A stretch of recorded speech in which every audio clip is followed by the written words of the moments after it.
Washington DC-യിലെ White House Correspondents Association സംഘടിപ്പിച്ച അത്താഴ വിരുന്നിനിടെ നടന്ന വെടിവെപ്പ് സത്യത്തിൽ ട്രംപിന്റെ ഭാര്യ മുൻകൂട്ടി കണ്ട ഒരു ദുരന്തം തന്നെയായിരുന്നു.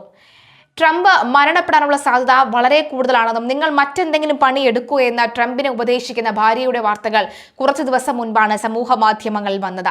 അവർ പ്രവചിച്ച കാര്യങ്ങൾ അതേപടി അച്ചട്ടാവുന്ന സാഹചര്യമാണ് ഉണ്ടാകുന്നത്. എന്തായാലും അമേരിക്കൻ ഭരണകൂടത്തെയും സുരക്ഷാ ഏജൻസികളെയും ഒരുപോലെ ഞെട്ടിച്ചിരിക്കുകയാണ്.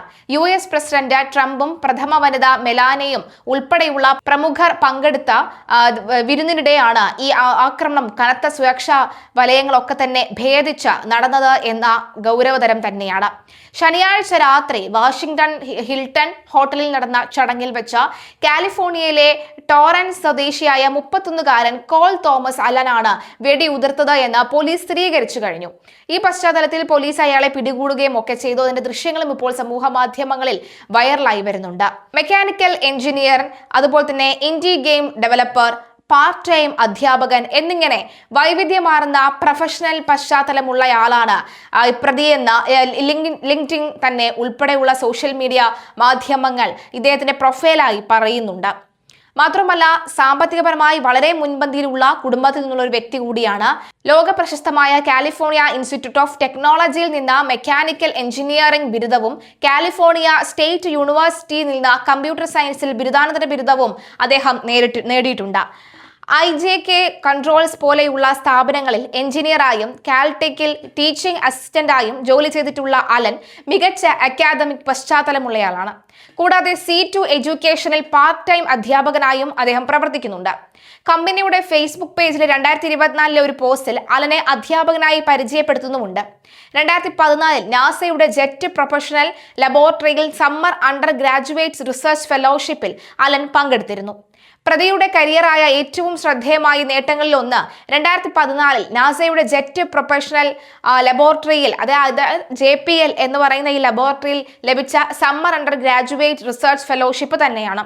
ബഹിരാകാശ ഗവേഷണ രംഗത്തെ മുൻനിര സ്ഥാപനത്തിലെ ഈ അനുഭവം അദ്ദേഹത്തിന്റെ സാങ്കേതിക മികവിനെയാണ് എടുത്തു കാണിക്കുന്നത്.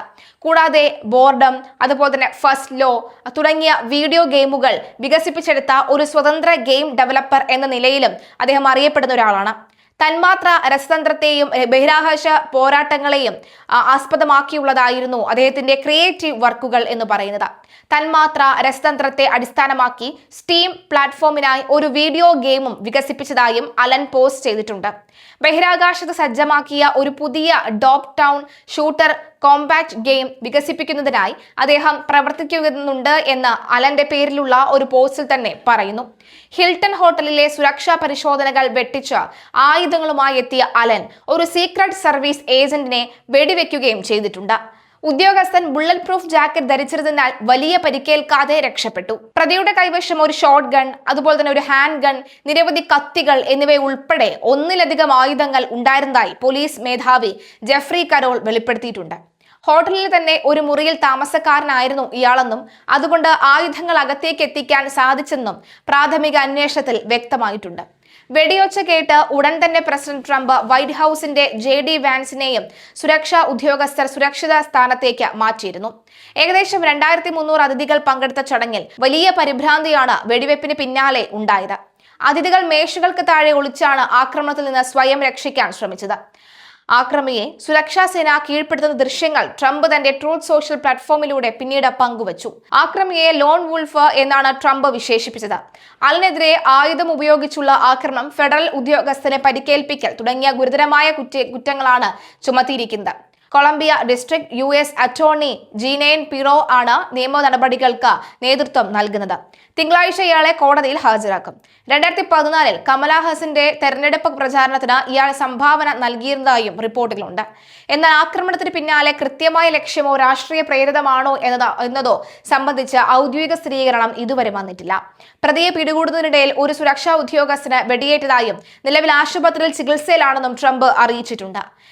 പിടികൂടിയതിന് പിന്നാലെയുള്ള പ്രതിയുടെ ചിത്രവും ട്രംപ് സോഷ്യൽ മീഡിയ പോസ്റ്റിലൂടെ പങ്കുവച്ചതിന് പിന്നാലെ രാജ്യം ഒന്നടങ്കം ഭീതിയിലാണ്. നിലവിൽ പ്രതിയെ ആശുപത്രിയിൽ പ്രവേശിപ്പിച്ചിരിക്കുന്നതായാണ് റിപ്പോർട്ട്. യുവാവിന്റെ പക്കൽ നിന്നും തോക്ക് ഉൾപ്പെടെ ചില ആയുധങ്ങൾ കണ്ടെത്തിയതായും ട്രംപ് വ്യക്തമാക്കിയിട്ടുണ്ട്. പ്രതി അലൻ സംഭവ സ്ഥലത്തേക്ക് പ്രവേശിക്കുന്നതിന്റെ വീഡിയോകളും ട്രംപ് തന്റെ സോഷ്യൽ മീഡിയയിൽ പങ്കുവച്ചിട്ടുണ്ട്.